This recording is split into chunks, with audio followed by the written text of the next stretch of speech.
అధికారంలోకి వస్తే 100 రోజుల్లో వేతనాలు పెంచుతాను, మీకు ఉద్యోగ భద్రత కల్పిస్తానని చెప్పి మా శిబిరాల దగ్గర చంద్రబాబు నాయుడు గారు చెప్పడం జరిగింది. మేమందరం నమ్మాము, అట్లాగే ఎన్నికల్లో గెలిపించుకున్నాము. 100 రోజులు కాదు, దాదాపు 700 రోజులు ఎదురు చూసాము.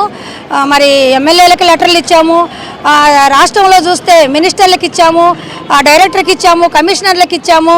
సార్ ఈ వేతనంతో బతకలేకున్నాము, మీరు మాకు హామీ ఇచ్చారు కదా, దాన్ని ఈసారైనా సరే అసెంబ్లీలో పెట్టి మాకు బడ్జెట్ పెంచి మాకు వేతనాలు పెంచండి సార్, మేము ఎదురు చూస్తూ ఉన్నాము మీకోసం అని చెప్పి కూడా మేము తెలియజేశాము. ఈ రోజు మేము పోరాటం చేసింది కాదు ఇది.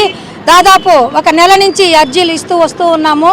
అయితే ఇప్పటి వరకు మా గురించి అసెంబ్లీలో మాట్లాడలేదు కాబట్టి ఈయన అసలు జీతాలు పెంచుతాడా లేదా, మనకి ఇచ్చిన హామీలు అమలవుతాయా లేదా అని చెప్పి ఒక భయంతో బాధతో మేము నెల్లూరులో చేసాము. అట్లాగే విజయవాడకు కూడా నిన్న పోవడం జరిగింది. దాదాపు 40,000 మంది అంగన్వాడీలు అక్కడికి వచ్చారు.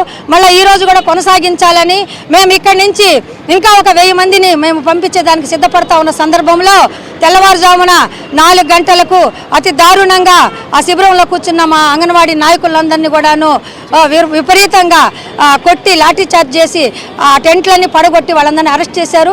మరి వాళ్ళని ఎక్కడికి తీసుకుపోయారో కూడా ఇప్పటి వరకు మాకు సమాచారం లేదు. మేము ఒకటే చెప్తా ఉన్నాము, మమ్మల్ని నమ్మబలికి దొంగ దెబ్బ తీశారు ఈ ముఖ్యమంత్రి చంద్రబాబు నాయుడు అని చెప్తా ఉన్నాము. మేమేం కోరాము, మీరు జీతాలు పెంచుతామన్నారు, అదే కదా మేము అడిగాము. కాబట్టి ఇప్పటికైనా కూడాను అంగన్వాడీలతో పెట్టుకుంటే గతంలో ఏమైందో గుర్తుంచుకోండి ముఖ్యమంత్రి గారు. ఇప్పుడైనా సరే మా రాష్ట్ర నాయకులందరినీ విడుదల చేయాలి, వాళ్ళతో చర్చలు జరపాలి, మాకు జీతాలు పెంచాలి, 1 నెల వేసవి సెలవులు ఇవ్వాలి.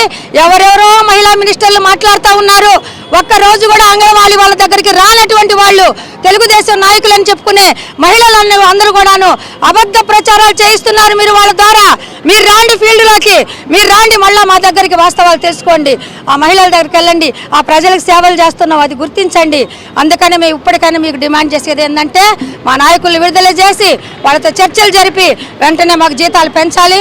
లేకపోతే అంతకుముందు 42 రోజులు కూర్చున్నాము, ఇప్పుడు మిమ్మల్ని కూడా ఇంటికి పంపించే ప్రయత్నం మేము చేస్తాము అని చెప్పి ఈ సందర్భంగా తెలియజేస్తున్నాం. పోరాటం వేతనాలు పెంచిన దాకా కొనసాగిస్తామని మీ అందరికి మీకు తెలియజేస్తున్నాం. దయచేసి మా గురించి ఆలోచించండి.